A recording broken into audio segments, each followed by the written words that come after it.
안녕하세요. 힐링데이터TV의 이한일입니다.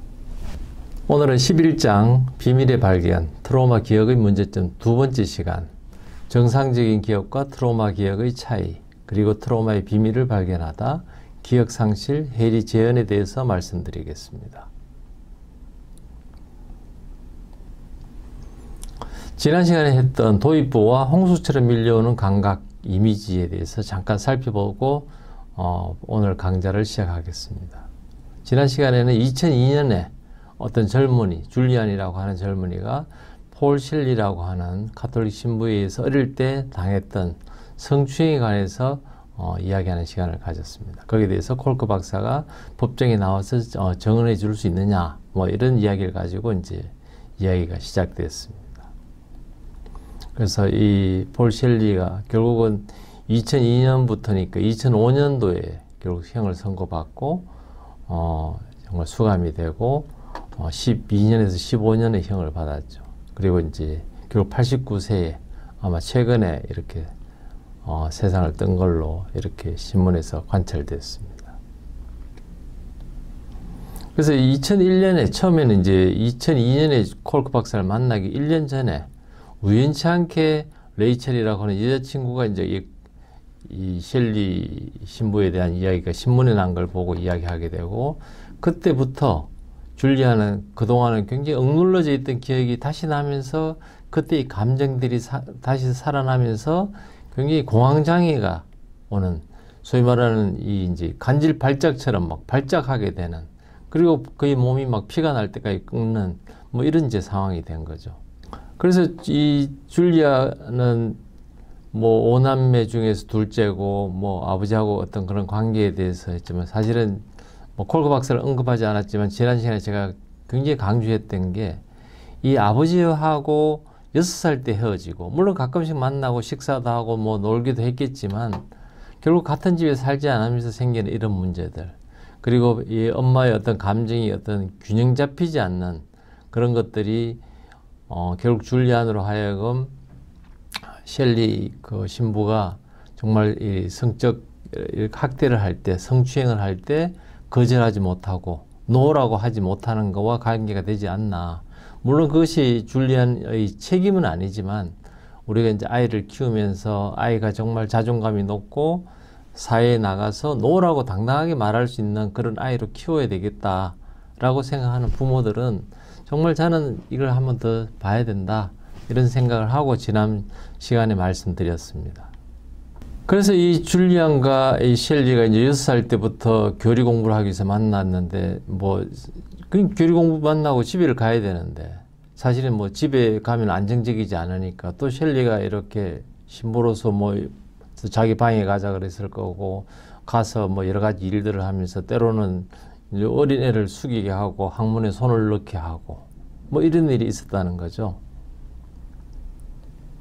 그리고 근데 이런 기억들이 굉장히 이렇게 좀 연결성이 없고 아주 조각나 있고, 그러면서 어쨌든 셸리가 그런 막 이렇게 목욕탕에서 이렇게 겪었던 일들, 막 이렇게 또 신부가 본인의 어떤 그 손을 잡고 또 뭐 거기 성기에도 손을 대고 막 이런 일들. 근데 이걸 거부할 수 없었던 본인이 너무 싫은 거죠, 이게. 왜냐하면 신부라는 이 성직자가 가지고 있는 권위가 있었기 때문에 쉽지 않았다는 거죠. 그랬을 때 이런 조각난 기억에 대해서 정말 때로는 여자친구하고 그런 성적 관계를 가질 때도 이 신부의 어떤 일들이 떠오르면 본인이 그걸 더 이상 할 수가 없고, 또 그와 관련돼서 여자친구가 그런 장난을 할 때도 굉장히 본인이 막 발작할 정도로 공포에 시달리고, 뭐 그런 이제 모습을 이제 콜크 박사한테 이야기했는 걸 이제 지난 시간에 이야기했습니다. 그래서 그런 낮은 자존감 때문에 아무도 자기하고는 그런 관계를 하지 않을 거다 할 때, 정말 이 겉으로는 정말 건장해 보이는 줄리안이 정말 그 셀피 이미지는 너무 작았다. 그래서 콜크 박사가 이야기하는 거는, 치료자로서 정말 관심은 뭐냐면 어떻게 해서 그런 일들이 생겼는지를 아는 게 중요한 게 아니고, 그런 일들이 다시 기억에 떠올렸을 때 그 환자가 갖는 그런 감정, 느낌들, 이런 그 감정이 있어 다시 살아나는 그런 반응들에 대해서 그것이 정상적으로 다시 이렇게 캄다운 될 수 있도록 그런 감정에 사로잡히지 않을 수 있도록 도와주는 것이 치료자의 역할이다. 그때 제일 중요한 것은 자존감에 대한 셀프, 자기를 비난하는 것에 대해서 이 자존감을 높일 수 있는 것이 중요하다. 그래서 그 일은 너희 잘못이 아니고 그것은 어떤 네가 잘못해서 그런 일들이 아니고 너는 그렇게 그런 일들을 당할 자격이 있는 사람이 아니다. 이제 이런 걸 이제 하면서 이 스스로 비난하지 않도록 이끌어주는 게 치료자의 일이다. 이게 이제 콜크 박사가 지난 했던 이야기들을 제가 정리했던 지난 시간에 했던 거고, 이번 시간에는 이제 정상적인 기억과 트라우마 기억의 차이점, 그리고 트라우마의 어떤 비밀을 이제 발견해 가는 의학적인 어떤 의학의 한 히스토리겠죠. 그리고 기억 상실과 해리 재현이 실제 상황에서 어떻게 되고 그걸 어떻게 도와줘야 되는지 이런 내용에 대해서 오늘 말씀드리겠습니다. 그래서 우리에게 이제 기억이라는 것이 얼마나 참 변덕스럽죠, 사실은. 우리가 어릴 때 해보면 우리 어릴 때는 막 이야기를 하는데 실제로 초등학교 친구들이나 혹은 이렇게 동네 친구들 오랜만에 만났을 때 이야기해보면 똑같은 일들을 전혀 다르게 기억하고 있거든요. 그러니까 우리의 이야기는 자꾸 변하고 리바이스 되고 새로 업데이트 되고 하면서 그리고 우리 이제 가족들끼리도 어릴 때 이야기를 해보면 실제로 다른데, 그럼에도 불구하고 이 실제로를 맞지 않지만 이게 하나의 이야기로서 연결이 된다는 거죠. 그래서 우리가 그 이야기를 하면서 서로 이렇게 그때는 안 그랬잖아 이렇게 하면서 이야기를 하면서 이게 과거를 회상하고 즐기고 이제 하면서 서로가 공유하게 되는, 감정을 공유하게 되는, 그게 이제 정상적인 사실은 기억의 형태다. 이제 우리가 이걸 알아야 되는 것이, 그래서 이거와 다른 트라우마 기억을 우리가 알아야 된다. 이게 아마 콜크 박사가 이야기하고 싶었던 내용일 겁니다. 그래서 이제 우리가 트라우마 기억에 대한 이야기를 하기에 앞서서 소위 말하는 이제 어덜트 디벨롭, 성인의 이제 발달 과정에서 그랜트 스터디라는 게 있거든요. 굉장히 유명한 사실은 스터디고, 이게 1933년부터 44년까지 2차 대전 직전부터 이제 2차 대전 중간까지 하버드에서 이제 졸업했던 사람들, 하버드에 이제 그런 2학년 때부터 등록했던 심리학적인 혹은 육체적인 혹은 정신과적인 것들을 이제 계속 이렇게 그 건강 상태를 팔로우한 거죠. 정말로 40년 이상, 지금 아마 70년까지 이렇게 80년 계속 팔로우 되는 거죠. 그때부터 하면 1940년 기준으로 하면 벌써 80년 전이니까 지금 살아있다면 이거지. 그래서 처음에는 이걸 디자인할 때 2차 대전이라는 거를 계획을 하지 않았는데, 이제 2차 대전에 이 사람들 중에서도 200명이 넘는 사람들 중에서도 이제 전쟁을 갔다 오고 그러면서 이제 PTSD를 겪게 되는 이런 일들인데, 이 대부분의 이제 기억들은 45년이 지났을 때 많은 이 기억들은 이렇게 좀 이렇게 바뀌기도 하고 그 전에 본인이 했던 이야기하고 전혀 다른 이야기를 또 인터뷰할 때 하는, 당연히 기억이라는 게 바뀔 수 있는 거죠, 사실은. 근데 이 전쟁에서의 기억은 트라우마를 받았던, PTSD를 받았던 그 기억은 전쟁이 끝난 지 45년이 돼도 안 바뀌더라는 거죠. 그러니까 정상적인 기억은 오히려 이렇게 리바이스 되고 업데이트 되고 바뀌는데, 트라우마 기억이 바뀌지 않는다는 게 이제 소위 말하는 이제 그랜트 스터디, 정말 오랫동안 같은 사람을 팔로우 해보면서 추적 관찰해 보니까 나오더라. 이걸 이제 이야기하는 거죠. 그래서 제가 이 그랜트 스터디가 뭘까 하고 제가 이제 위키피디아를 찾아보니까 정말 75년 동안 하버드 이 메디컬 스쿨에서 해왔던 스터디고, 그러니까 75년이니까 한 사람이 했던 게 아니고 어떤 분이 연구를 하고 또 나가면 또 그 다음 분이 이어받고 계속 연구를, 대를 이어서 연구를 하는, 정말 268명의 하버드 대학에서 공부했던 분, 그리고 이제 이 42년, 43년, 44년에 학부, 이제 대학원 과정이 아니고 학부 과정으로 공부했던 사람이 돼서 했던 거고. 이제 이것이 괜찮아 보이니까 그 뒤에 이제 글루엑 스터디라고 같은 지역에 있는 좀 약간 뭐 그러니까 하버드라면 이제 공부를 잘했는 사람들이고 약간 좀 뭔가 좀 떨어지는 그런 456명에 대해서도 이제 보스턴 지역에 사는 사람에 대해서 이제 같이 연구가 계속 이어져 왔다는 거죠. 그래서 이제 그 사람들에 대한 정신적인 혹은 육체적인 건강 상태, 뭐, 그 다음에 은퇴하고 난 뒤 경험들, 결혼의 생활, 결혼의 퀄리티, 뭐 이런 것들에 대해서 이제 나이가 들면서 어떻게 하면 나이가 들 때 정말 건강한 노년을 보낼 수 있는 예측 인자로서 어떤 것들이 있는지 뭐 이런 게 이제 연구가 된 거고, 제가 좀 흥미가 있어서 조금 찾아보니까 이걸 연구했던 조지 벨런트라는 분이 이제 처음 이렇게 47년이 지났을 때 삶에 대한 어떤 적응, Adaptation to Life라는 책을 만들고, 그 다음에는 이제 두 번째는 에이징 웰, 그러니까 뭐 어떻게 나이가 잘 늙어가는 법이라고 해야 될지, 뭐 나이가 들어가면서 어떻게 하는 것이 이제 건강하게 또 행복하게 살 수 있는지, 그리고 마지막 책은 이제 소위 말하면 이제 경험의 승리라고 하는 이 책을 이렇게 2012년에 냈어요. 그러니까 44년 뭐 이때부터 했으니까 거의 한 70년을 쭉 관찰해 보니 나타난 결과들을 이제 낸 리포트 같은 책들이거든요. 뭐 그 중에 이제 중요한 내용들이 있어서 제가 써놔 보니까 술은 굉장히 파괴성이 굉장히 강하다. 그러니까 술을 먹는 거는 어떤 뭐 신경증, 우울증 뭐 이런 것들하고 굉장히 관계가 있다. 그리고 이것이 이제 담배 피우는 거와 관계가 있고. 그래서 일찍 병이 들게 되고 일찍 죽는다. 그러니까 우리가 술 마시는 걸 뭐 한 잔씩 하면 어떨까라고 생각하지만 굉장히 파괴적인 삶을 파괴시킨다. 뭐 이거는 이제 이 그랜트 스터디가 해주는 이야기니까.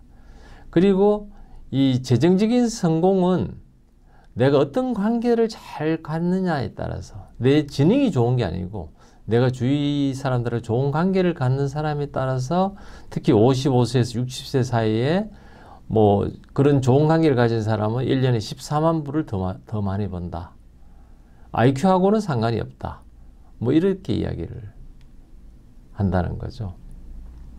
그리고 이제 정치적인 성향이 약간 보수적인 사람은 성생활을 한 평균 68세까지 하고, 좀 약간 리버럴한 자유주의적인 생각을 가진 사람은 뭐 80세까지 한다 하는 게, 이게 이제 미국의 컨저버티브나 리버럴이 지금 우리나라와도 맞는지는 제가 잘 모르겠는데, 뭐 어쨌든 이걸 알 수 있었고, 그 다음에 이제 엄마와 어떤 이렇게 따뜻한 어린 시절을 보내면 어른이 됐을 때 평균 87,000불을 더 많이 번다. 그리고 이제 노년이 됐을 때 치매에 덜 걸린다. 뭐 이런. 그러니까 엄마의 관계가 굉장히 중요하다. 그리고 이제 아버지하고의 관계도 중요한데, 지난 시간에 제가 아버지와의 관계에 대해서 정말 많은 이야기를 했지만, 어른이 됐을 때 불안감이 적게 생긴다. 그러니까 어릴 때 아빠하고 그냥 잘 놀았을 뿐인데 그것이 어른이 됐을 때 불안감이 덜 생긴다. 그리고 휴가를 갔을 때도 아주 이렇게 잘 즐길 수 있다. 그러니까 아빠와 같이 막 이렇게 같이 공놀이도 하고 막 물놀이도 하고 수영도 하고 막 이런 것들을 했던 것이 어른이 돼서 나중에도 그걸 잘 즐길 수 있다는 거죠. 그리고 그것이 어디에 연결되느냐면 나이가 75이 됐을 때도 삶의 만족도가 올라간다. 그러니까 어릴 때 잘 지낸 거는 뭐 어릴 때 잘 지낸 걸로 끝나는 게 아니고, 그것이 나이가 들어서도 오랫동안 영향을 준다는 거죠. 그래서 지난 시간에 이야기했던 거와 우리가 눈에 보이지 않는 그런 관계들, 그 아버지하고의 그런 영향력들, 물론 엄마하고의 영향력도 있지만 저는 아버지하고 영향력이 그래도 훨씬 더 크지 않을까 이런 생각을 하고 있습니다. 그래서 이제 우리가 그랜트 스터디가 이제 이 강의의 주 목적이 아니고, 우리가 이제 해야 되는 거는 결국 정상적인 기억, 스토리로서 연결되는 거, 그리고 이제 트라우마, 에서 나타나는 어떤 기억의 어떤 차이를 이야기하면 제일 중요한 거는 소위 말하는 우리가 이제 깨어있는 수준이 결국은 이 기억을 결정한다는 거죠. 우리가 많은 오래전에 있었던 기억들 중에는 어떤 사람을 만났는지, 어떤 그때 어떤 노래 불렀잖아, 그때 어떤 향이 있었잖아, 우리가 어떤 특정 장소에 갔잖아, 이런 걸 오랫동안 이제 기억을 하고 있거든요. 굉장히 디테일한 기억은 그때 우리가 아주 되게 각성된 수준, 아주 놀랬거나 너무 기뻤거나 아주 의미 있는 시간을 보냈거나 이렇게 되면 이제 우리가 그걸 기억하는데, 뭐 미국에서는 여전히 2000년대 들어와서 제일 큰 사건이 아마 September 11이겠죠. 2001년 9월 11일 그 월드 트레이드 센터가 비행기에서 이렇게 떨어지고 미국의 국방성도 미국의 뭐 백악관을 향하던 비행기가 물론 이제 펜실베이니아에 추락했지만은 이렇게 정말 여러 대의 비행기가 납치되고 미국 본토가 이제 공격을 당하는 그 기억이 있는데, 그렇지만 우리가 그 전날 9월 10일 날은 어떤 일이 있었는지 별로 기억을 못 한다는 거죠. 저도 이 2001년 9월 11일은 그 아침 일찍 제가 이제 직장에 나가기 위해서 이렇게 아침 조간신문을 집 입구에서 턱 받아 드는 순간에 그 자리에 참 정말 가방을 들고 신문을 읽으면서 한참 서 있었던 기억이 나거든요. 그날 그 9월 달에 정말 그 기억을 하면서 그때 참 느꼈던 그 충격, 그러면서 이제 모든 뭐 언론이나 이게 이제 September 11에 이제 포커스가 됐으니까 어쨌든 우리의 각성 상태가 우리가 기억을 정확하게 하고 하는 정말 어떤 미닝풀 의미, 나한테 어떤 의미가 있었나 하는 그것이 결국은 우리가 그 기억을 잘 하게 하는 요인이 된다 하는 걸 이제 콜크 박사는 이야기하고 있습니다. 그래서 우리 대부분의 기억들은 사실은 뭐 이렇게 잘 잊어버리거든요. 잘 기억할 수도 없고.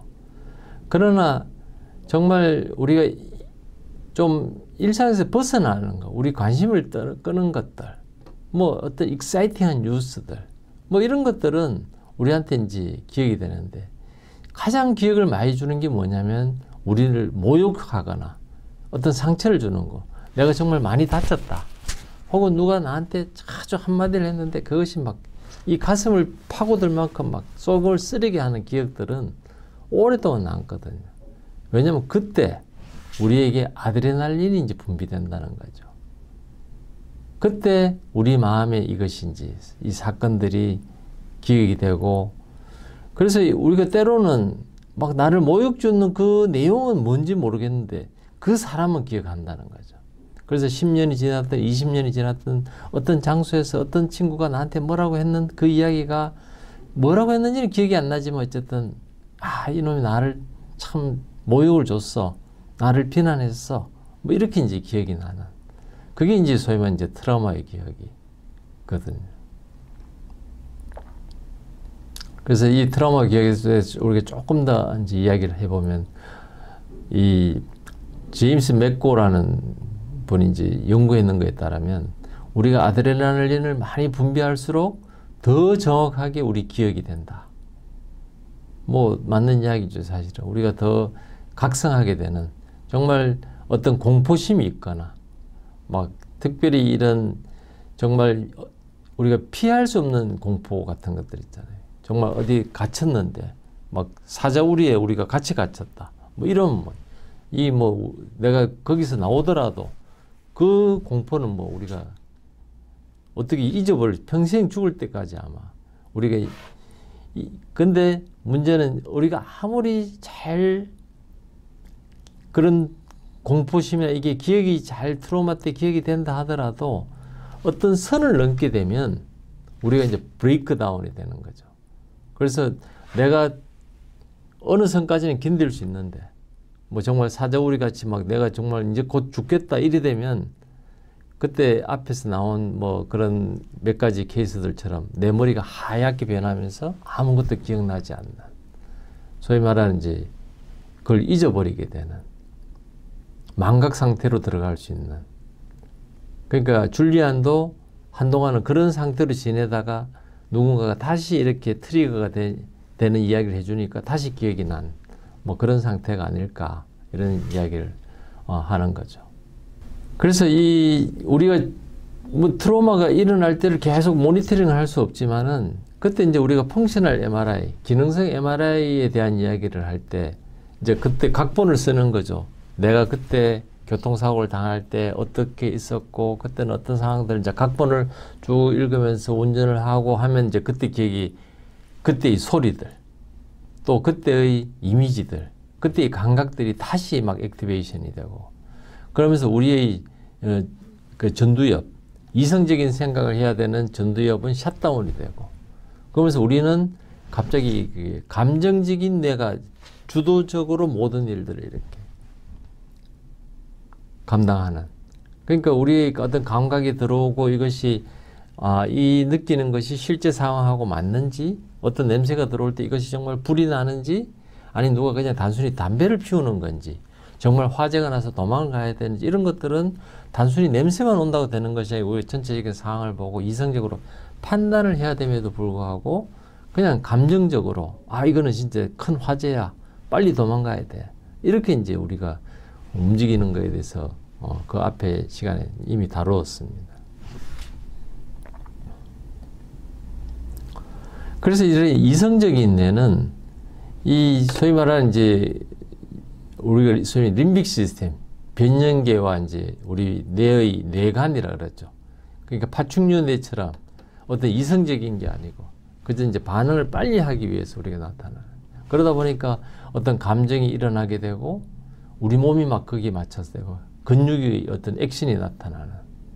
그래서 우리가 일상적으로는 이성적인 뇌와 어떤 감정적인 뇌가 서로가 이렇게 협동해서 반응을 해야 되는데 이제 이런 트라우마가 다시 기억나게 되면 그런 어떤 기억의 조각난 것들 또 감정의 어떤 부분들 이미지, 소리 뭐 이런 것만 있어도 바로 우리가 그때의 기억으로 다시 돌아가고 그때처럼 내가 느끼는 패닉 상태로 돌아간다는 거예요. 그래서 줄리안 같은 경우도 어떤 신부가 했던 어떤 스토리로 연결된 게 아니고 잠깐의 기억들. 그 신부가 했던 이제 팔을 이렇게 뻗었던 거, 본인이 소변 볼 때 뻗었던 거, 뭐 어떤 그 같이 앉았던 의자 같은 거, 계단, 뭐 포커를 칠 때 이제 스트릿 포커, 옷 벗는 그런 포커를 했던 기억들. 짧게 어떤 뭐 그런 감각들, 공포감들 이런 것들만 느껴. 소위 말하는 스토리로 전혀 연결이 안 돼요. 스토리가 없는 그냥 이 조각난 기억들만 남아있는 것.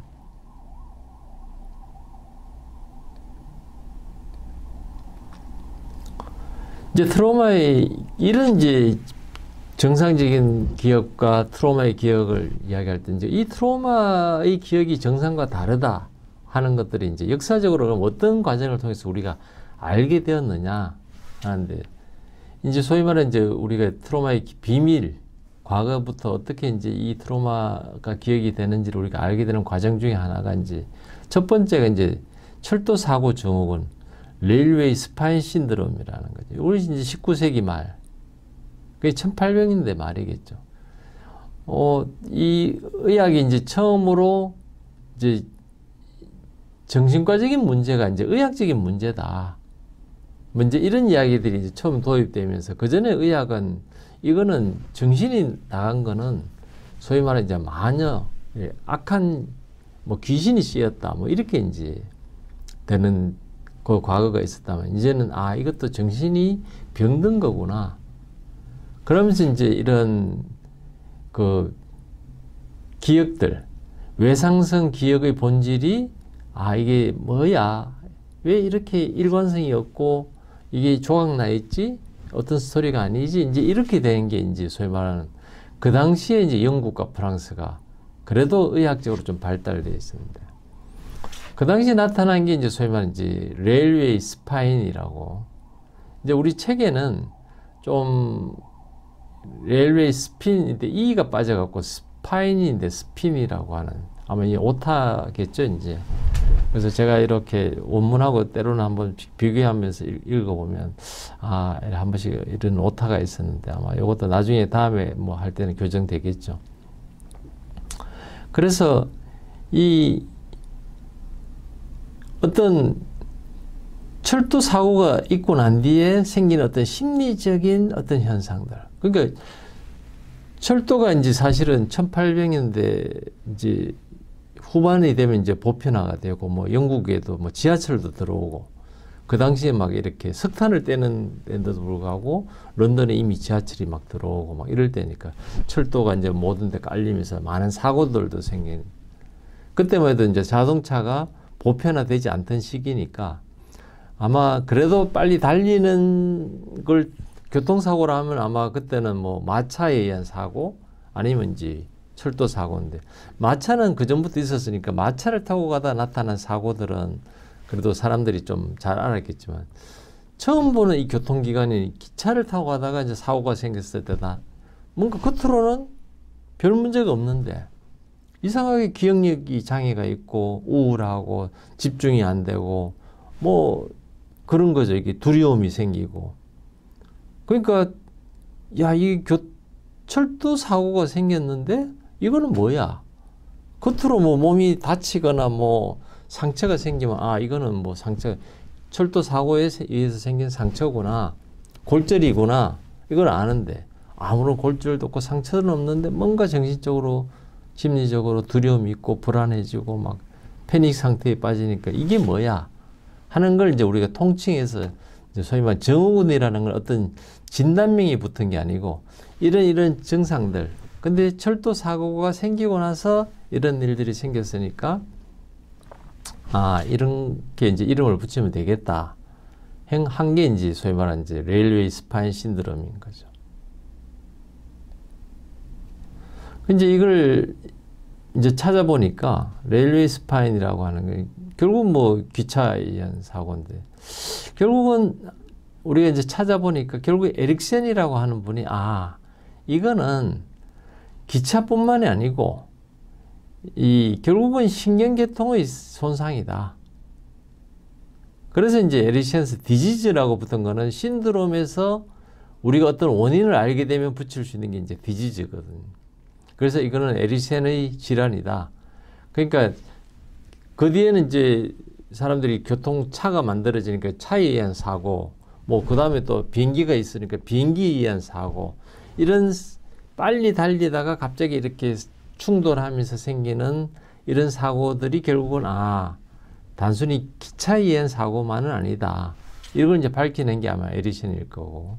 그래 됐으니까 이제 에릭센스 디지즈라고 하는데 지금은 이제 우리가 아 이것이 그로 인해서 생기는 정신과적인 일종의 이제 PTSD라고 이제 이름을 붙이기까지는 이제 긴 세월이 필요한 거죠. 1800년대 후반이니까. 그래서 이게 이제 여기에 대해서 이제 보상을 이야기하니까 당연히 철도에서는 그거 가짜다. 보상 받으려고 그런 거 아이가. 상처가 어디 있는데? 뭐가 문제인데? 뭐 이렇게 되는 거거든요. 그래서 이제 우리가 콜크 박사 그 앞에서도 이야기했지만은 이 PTSD가 진단으로서 채택되기까지 정말 오랜 시간이 걸리고 그래서 지금 이제 콜크 박사도 하는 게 이 발달성 이 외상성 장애가 이것도 같이 되는 데까지 이제 그런 과정을 겪고 있다. 뭐 이렇게 생각하는 거죠. 그래서 이 레일웨이 스파인 신드롬이라고 하는 게 이제 처음에는 이런 것들이 있는데 잘 모르니까 이제 오스트리아 비엔나에서 이제 모여가지고 이제 한번 막 미팅을 1886년에 그때 이제 소위 말해 신경학자 독일의 신경학자 오펜하임이 이제 이거는 일종의 스파인에 혹은 뇌에 어떤 피지컬 데미지가 있다. 근데 이 데미지를 증명할 방법이 없잖아요. 요즘같이 뭐 CT가 있는 것도 아니고 또 CT를 찍는다고 해서 나타날 것도 아니고 사실은. 그러니까 그 당시에는 더 진단이 어려운 거죠. 그 반면에 이제 영국이나 프랑스의 어떤 이제 장 마르틴 샤르코라든지 뭐 이런 또 허버트 페이지나 뭐 영국 의사겠죠. 이런 사람들은 아마 이 히스테리 같은 증상일 거다. 뭐 컨버전 디스오더다. 그러니까 안에 있던 심리적인 뭐 어떤 다른 질환 때문에 이것이 육체적인 병처럼 보이는 거다. 뭐 이렇게. 그러니까 잘 모른다는 거죠, 사실은. 그렇지만 에릭슨이 이제 본 거는 특별히 그 사람들이 앉은 위치를 보니까 이게 가는 방향이 아니고 가속되는 것이 자기 등을 향할 때, 그러니까 우리가 기차를 갈 때 기차가 가는 방향으로 앉는 거와 기차의 우리가 반대 방향으로 앉는 게 있을 때 반대 방향으로 앉았을 때 더 많이 다치는 걸로 이런 증상이 나타나는 것이다 하는 게 이제 연구가 된 거죠. 그러니까 그래서 이게 이제 이런 에릭슨 디지즈라고 이야기할 수 있는 이 메커니즘을 발견했으니까 아마 그렇게 이제 이야기를 했겠죠. 어쨌든 이 트로마에 대해서는 이제 계속 이런 히스테리, 뭐 감정적으로 막 이렇게 폭발하고 어떤 민감한, 뭐 누가 뭐 이야기를 했는데 되게 민감하게 받아들이고 또 어떤 막 근육이 막 해부학적으로 설명할 수 있는 막 수축도 되고 마비도 되고 막 우리가 이제 여자들이 요즘에는 뭐 그런 걸 볼 기회가 많지 않지만 옛날 같으면 막 여자들이 막 머리 풀고 막 이렇게 좀 저희들 어릴 때만 해도 시장 장터 같은 데 보면 좀 여자가 미쳤나 이런 느낌이 드는 막 머리 풀고 막 해도 막 고함 지르고 막 이런 사람들도 있어요. 언스테이블한 정말. 그때 이런 상황을 갖다가 처음에는 이제 주로 여자들이 이제 그런 것들이 많았으니까 여자의 자궁, 그리스 말로 여자의 자궁을 이야기하는 그런 히스테리에서 이 꾀병이다. 여자들이 뭔가 뭐 말썽꾸리 자기를 좀 봐달라고 하는 뭐 그런 정도다.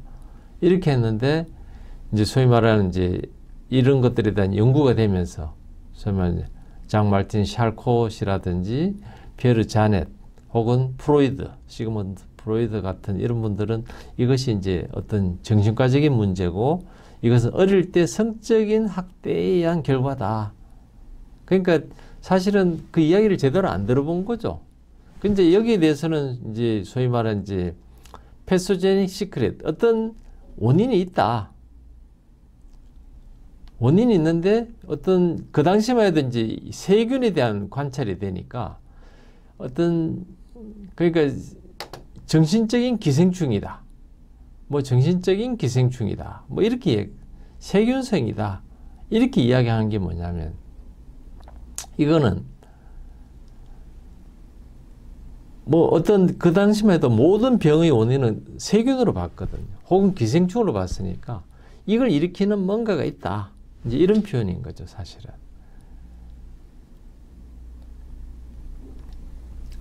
그래서 특별히 이제 이런 히스테리아라고 하는 이제 거기에 대해서는 프랑스에서 관심이 많았고 그 이유는 아마 이 장 마르틴 샤르코라고 하는 특출한 신경학에 대한 뭐 그 당시만 해도 신경과와 정신과가 어떤 구별이 된 시기가 아니었으니까 아마 그렇지 않았을까 뭐 이런 이분이 이제 공이 큰 거죠.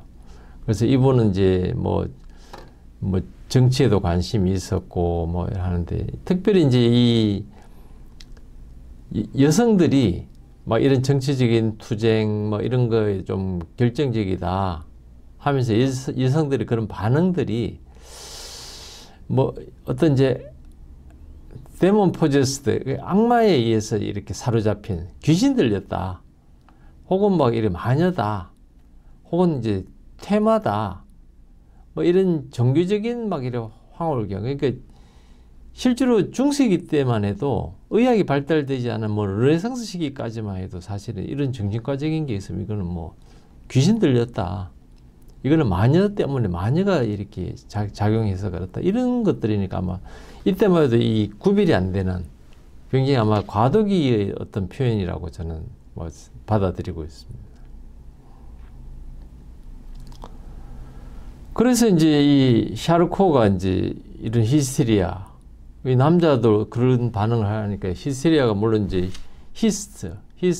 히스트라는 게 자궁, 여자의 자궁을 의미하니까 뭐 여성한테 많긴 하지만 남자들도 뭐 사실은 뭐 어떤 조현병이라든지 정신과적인 자리가 있으면 그렇게 할 수 있으니까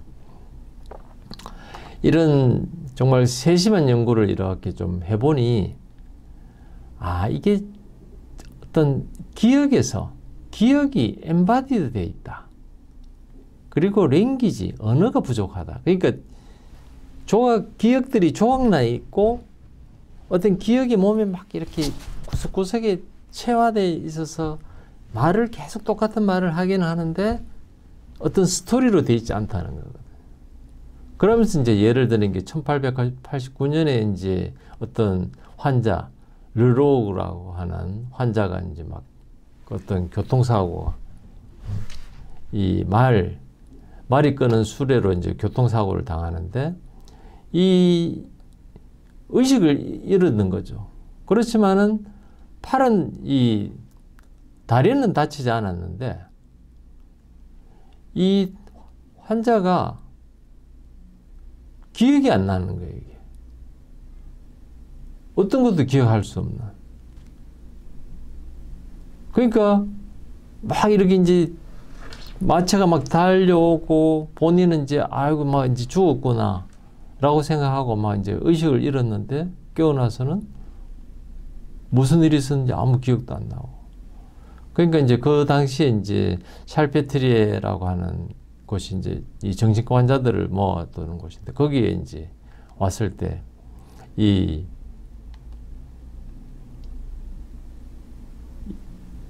환자는 이제 렐로그라고 하는 이 환자는 그걸 이제 기억을 못하고 오히려 다리가 마비가 됐다. 그게 이제 신체의 증상으로 나타난 거예요.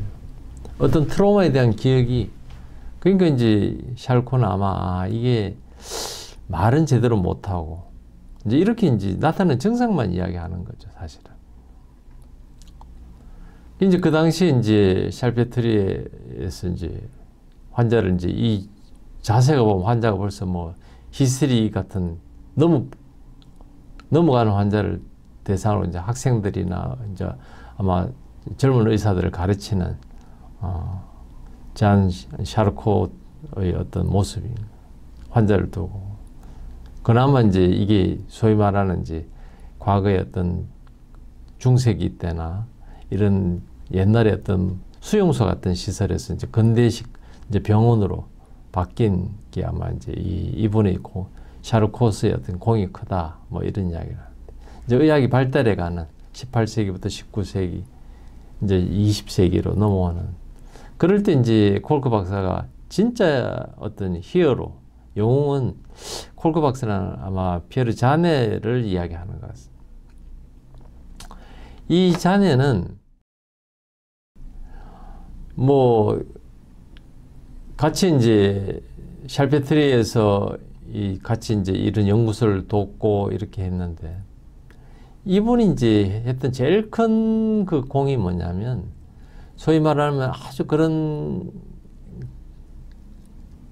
이 트라우마를 겪은 후 특정 행동이나 감정이나 감각이나 이런 것들이 계속 반복한다.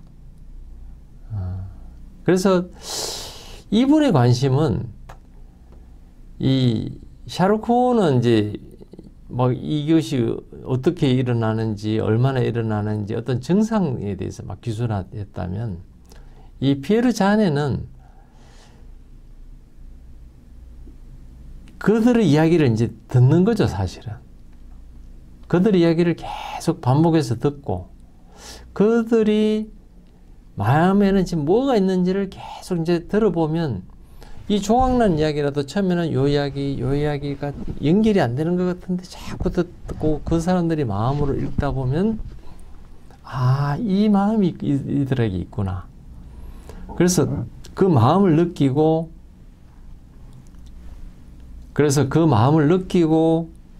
치료하는 이것이 이제 피에르 자네가 환자들에 됐던 거고 이것에 대해서 아마 제가 보기에는 이 환자에 대해서 환자를 치료하는 것이 목표다. 그러니까 임상의사들이 해야 되는 거는 환자를 뭐 관찰하고 왜 그런지 뭐 원인도 아는 것도 중요하지만 우리가 해야 될 건 정말 그 환자 한 명 한 명을 각각에 맞춰서 치료하는 거에 포커스를 둔 진정한 임상 의사다. 그러니까 이렇게 해놨네. The first and foremost a clinician.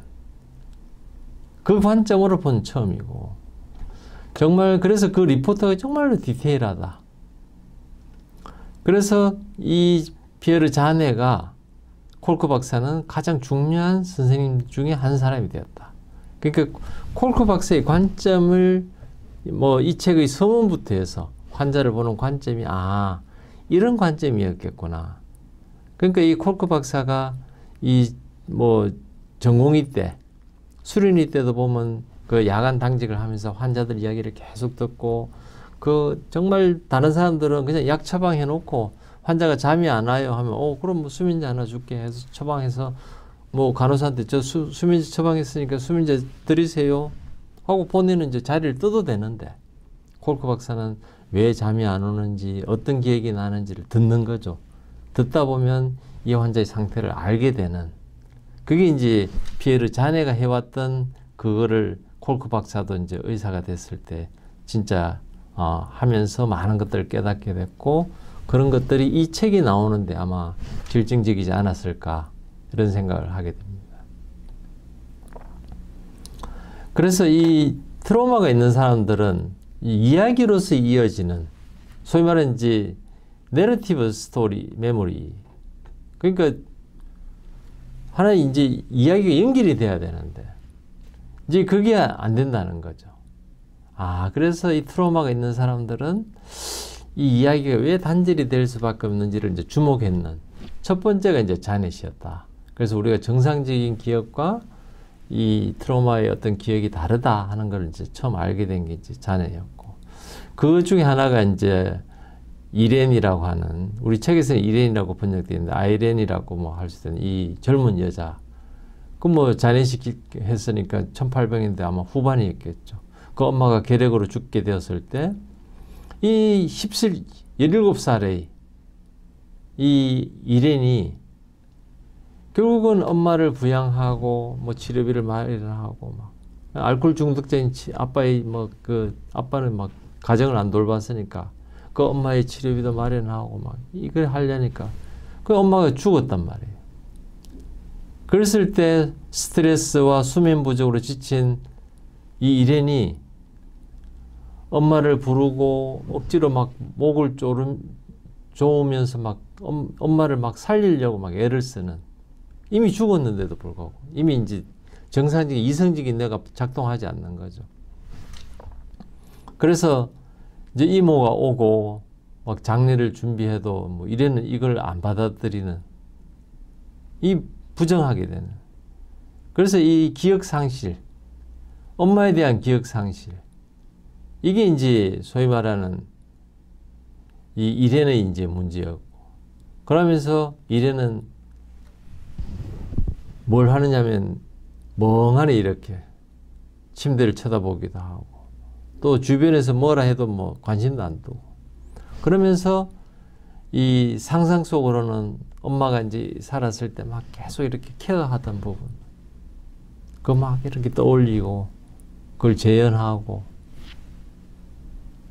그러니까 이제 현실과 완전히 이제 소위 말하는 이제 분리된 기억도 없고 디소시에이션 해리된 현실과 완전히 나는 동떨어진 삶을 사는 거지. 그래서 이 트라우마를 겪은 사람들은 어떨 때는 너무 기억해야 될 걸 기억을 못하고 있거나 어떨 때는 너무 많은 걸 기억하고 있는 그 이렌 같은 경우는 엄마의 기억에서 하나도 모르는 거죠. 그래서 그 엄마에 대해서는 뭐 어떤 이야기를 못하는 거예요.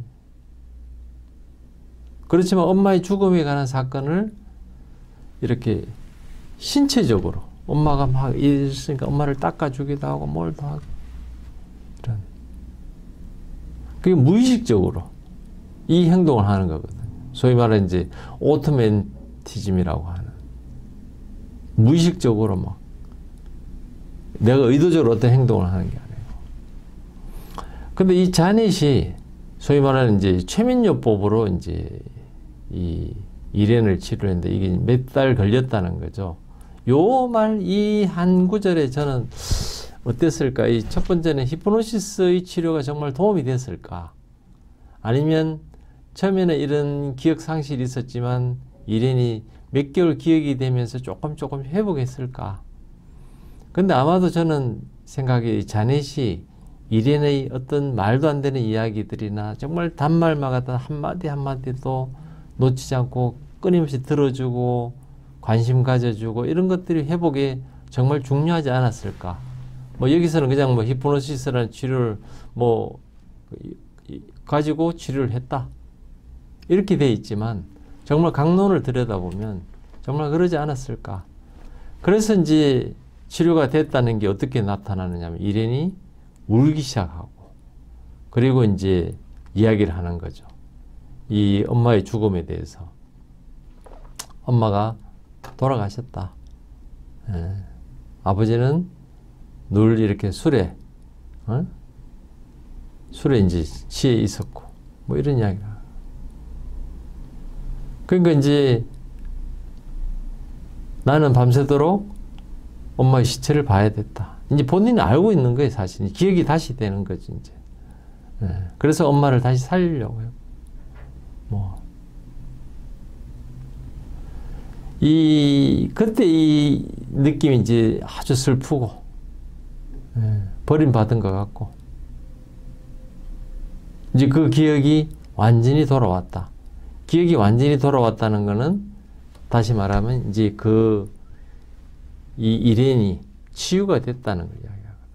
그 앞에서 이야기했지만 우리가 살아있다는 거는 감각이 살아있고 내가 그 감정이 이제는 내가 컨트롤할 수 있는 내가 내 삶의 주체가 됐을 때 그러니까 그 기억과 적절한 감정이 이렇게 느낌이 이제 같이 이제 동반하게 되면 이제 회복된 거거든요. 근데 제가 보기에는 아까도 말씀드린 것처럼 자넷이 그 이련에 대해서 관심을 가지고 그 이야기를 끊임없이 들어주고 했던 것이 정말 치료로 가는 길이었지 않았을까. 뭐 단순히 어떤 감정 없이 그냥 히프노시스로 이렇게 뭐 무의미한 뭐 체면을 걸어놓고 그냥 뭐 말을 아주 이렇게 드라이하게 했다면 과연 그게 되었을까. 뭐 이런 생각을 합니다. 그래서 이제 자넷은 이렇게 이야기하죠. 일상적인 기억들 그리고 트로마의 기억에는 뭐 차이가 있다.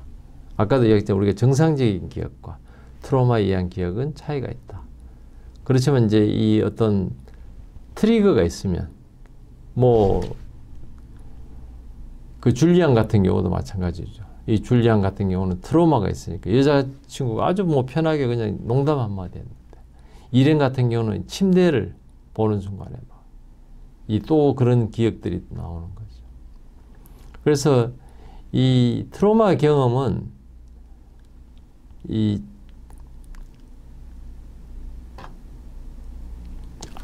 함축되지 않았다. 콘덴스드. 그러니까 이 트로마의 기억은 서너 시간을 계속 이야기한다는 거죠. 근데 연결도 안 돼 있고 뭐 조각난 이야기들만 하기 때문에 말도 안 되는 이야기들을 앞뒤 막 이렇게. 근데 실제로 이제 이련이 회복되었을 때는 그 엄마 이야기를 하는데 1분도 안 걸렸다. 그리고 트로마가 됐을 때 하는 것들은 기능이 없다. 그렇지만 일반적인 기억은 이 수용 중이고 이게 유연하고 그 다음에 수정할 수 있고 융통성도 있고 뭐 이렇게 받아들이고 사회성도 있고 어떤 목적이 있는 거죠. 우리가 이야기를 할 때는. 근데 이련 같은 경우는 처음에는 뭐 전혀 그게 안 됐거든. 그러니까 소위 말하는 뭐 아무것도 없는 거죠. 이야기 안에. 목적도 없고. 그 다음에 어떤 플렉서블 하지도 않고. 했던 얘기 그대로 하고. 그렇지만 늘 외롭고. 그 다음에 이 굴욕적이고 소외되고 이런 기억들. 이런 기억들만 계속 반복해서 이제 이야기하거든. 그러니까 이런 트라우마에 대한 기획을 재현할 때 뭐 말은 계속 해도 몇 시간을 해도 결론도 없고 했던 말 또 하고 목적도 없고 뭐 상황에 맞춰서 이렇게도 볼 수 있고 저렇게도 볼 수 있는 게 아니고 똑같은 이야기 하면서 결국 남는 거는 목적도 없고 사회적인 그러니까 서로 오가는 것도 없고 아마 콜크 박사가 이제 여기서는 그 이야기를 안 하는 게 싱크로니가 없다. 아마 저는 그 생각합니다. 싱크로니아, 동시성 앞에서도 그런 애와 엄마가 할 때 막 이걸 주고받는 게 있어야 되거든. 우리가 이야기를 하더라도 뭐 밥을 먹었느냐 그러면 저 밥 안 먹었어요. 같이 식사하실래? 이렇게 대화가 돼야 되는데 밥 먹었습니까? 하면은 저는 오늘 너무 바빴어요. 그 상대가 말은 하는데 나는 밥 먹었는지를 질문했는데 엉뚱한 이야기를 하는 거죠. 아마 이런 트라우마틱 기억도 아마 그런 요소들이 많지 않았을까. 이야기를 계속 하는데 앞뒤가 안 맞고 막 그래서 질문하면은 엉뚱한 또 대답하고 뭐 서너 시간을 이야기하더라도 전혀 결론을 이룰 수 없는 그런 상황이 되지 않을까 이렇게 생각합니다. 그래서 이 자넷이 이제 그런 이야기를 하죠. 이 기억의 어떤 분리 또 격리되는 것 이것을 이제 설명하기 위해서 소위 말하는 이제 해리 디소시에이션이라고 하는 걸 이제 자넷이 이제 쓰는 거죠. 그래서 디소시에이션이라는 것은 어떤 기억이 인프리팅된 기억이 분리됐다 이게 이렇게. 그래서 이런 뭐 어떤 극복할 수 없는 장애에 이 기억이 이렇게 딱 붙어 있는 뭐 그걸 이제 이야기하는 거죠. 그래서 자넷이 이제 소위 말하는 디소시에이션이라고 하는 이 용어를 쓰는 거는 이런 기억이 임프린트된 기억이 이제 분리되어 있다. 그리고 이렇게 동떨어져 있다. 뭐 이런 이야기입니다. 문제는 이제 이렇게 극복할 수 없는 어떤 장애물에 막 이렇게 어태치되어 있는 이런 기억들이 이게 이제 유연하게 돼야 되는데 그래서 새로운 것들이 들어오면 또 통합하고 바뀌고 이렇게 돼야 되는데 새로운 경험을 들어오더라도 이게 이제 완전 차단되어 있는 거죠. 왜냐하면 기존의 기억이 완전 딱 픽스되어 있으니까 새로운 정보가 들어와도 같이 섞여서 내가 그때 그렇게 생각했는데 새로운 걸 보니까 좀 그때 아닐 수도 있어. 이거는 다른 의미로 봐야 돼. 이렇게 하면서 내가 이렇게 서로 이제 새로운 경험을 또 내 것으로 하면서 내가 유연하게 또 성장도 하고 이래야 되는데 이게 안 된다는 거예요. 그렇게 되면 어떻게 되느냐 하면 내가 그러면서 이제 새로운 스토리로 돼야 되는데 이런 과정들이 안 되니까 내가 한 인간으로서 어떤 또 전문가로서 어떤 기능이 이제 사그러드는 거예요. 그 겉으로 보기에는 뭐 과거의 트라우마가 있고 뭐 과거 기억을 계속 만나든지 옛날 이야기만 자꾸 하는 거죠. 내가 그때 힘들어서 어떻게 하는데 문제는 새로운 걸 받아들이고 내가 왜냐하면 세상은 자꾸 바뀌어가고 새로운 정보들이 많이 들어오고 내가 거기 맞춰서 가야 되는데 이제 이런 새로운 요소가 더 들어오거나 이게 이제 더 확대되는 삶이 이제 확대되는 이게 끝나니까 이제 그 기능들이 멈춰지는 이게 이제 트라우마로 인해서 우리가 이제 겪게 되는 이 상황들이다. 이렇게 이야기할 수 있는 거예요. 자넷은 그래서 우리가 기억들은 정상적으로는 바뀌어야 되거든요. 그리고 때로는 이렇게 옛날하고 또 다른 또 관점에서도 보고 세월이 지나다 보면 뭐 이럴 수 있는 거지. 옛날에 막 친구들 만나서 그때 우리가 막 이렇게 막 소주를 너무 많이 마셨잖아 해보면 다른 친구가 아니야. 그날은 소주는 없었고 맥주를 많이 마신 거야. 난 소주 많이 마신 것 같은데 실제로는 이제 그렇게 될 수 있거든요. 뭐 어느 게 진실인지는 뭐 또 사람에 따라서 아까도 말씀드린 각성의 정도에 따라 다 다르겠지만 이 PTSD가 있는 사람들은 절대 이 이벤트 자체가 어떻게 뭐 바꿀 수 없는 그게 그냥 픽스되어 있는 거거든. 그래서 이런 디소션이 되면 어떤 이게 막 기억이 막 하나의 덩거리가 돼서 우리가 이제 기억이 쫙 유연하게 흩어져 있으면 또 새로운 정보가 또 중간에 들어가기도 하고 또 나오기도 하고 바뀌기도 하면서 이렇게 하나의 스토리로 연결이 되는데 이 콩글로머레이티드라고 하는 표현은 막 하나가 떡이 돼 있어서 다른 게 들어갈 틈도 없고 바뀔 틈도 없고 그냥 뭐 이대로 있는 거거든요. 그러니까 이게 이 정상적인 기억이라는 것은 이게 각 하나의 구성 요소들이 하나 이렇게 흐름으로 가면서 다시 다른 생각들도 오고 이것이 또 바뀌고 이렇게 돼야 되는데 하나로 이제 딱 굳어 있는 거거든요. 그래서 이 줄리안 같은 케이스는 좀 어떤 게 있느냐면 그 셸리라고 하는 신부와 있을 때 어떤 그런 감각들, 생각들, 그런 감정들이 계속 따로 떨어져 있으면서 어느 하나라도 떠오르게 하는 그런 트리거가 있다면 바로 그 기억이 떠오르면서 본인은 패닉 상태가 되는 먼저 이런 이야기를 하고 있는. 그래서 이 우리가 PTSD라고 하는 것이 결국 문제가 뭐냐? 이 디소시에이션이다. 기억들이 떨어져 있는 것들이라면 우리의 목표는 뭐가 돼야 되느냐? 이거를 통합해 줘야 되는. 디소시에이션이 아니고 어소시에이션을 해야 되는. 인테그레이션 해야 할 수 있어야 된다. 이 이야기거든요. 그럼 이제 우리가 치료를 하더라도 어떤 그런 감각들이나 이런 요소들을 하나가 통합해서 결국은 뭘 느껴야 되느냐? 그 일은 그때 일이야. 그리고 이거는 지금 일이야. 그러니까 옛날에 내가 화재가 때문에 굉장히 죽을 뻔했던 그 고통은 당연히 있었고 그거는 그때 일이고 지금 내 이렇게 맡고 있는 이 연기 냄새는 담배 냄새라는 거는 지금 일어나는 거야. 이거를 내가 구별할 수 있도록 이제 도와줘야 되거든.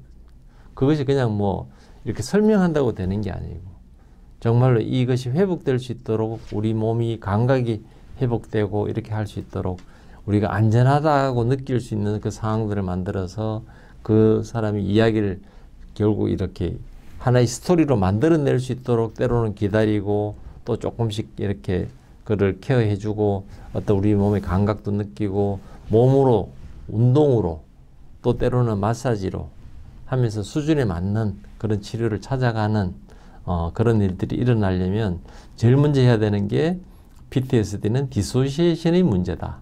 그러니까 우리의 목표는 우리가 이걸 통폐합하는 이걸 해줘야 된다. 이거를 이제 찾는 것이 우리가 제일 중요하고 그것이 다음 이제 나중에 5장에 가서 치료로 갈 때 아마 중요한 그런 개념이 될 거라고 생각합니다. 다음 시간에는 11장 비밀의 발견, 트라우마 기억의 문제점 세 번째, 면담 치료의 유래, 또 재판장의 선 트라우마의 기억에 대해서 말씀드리겠습니다. 시청해 주셔서 고맙습니다.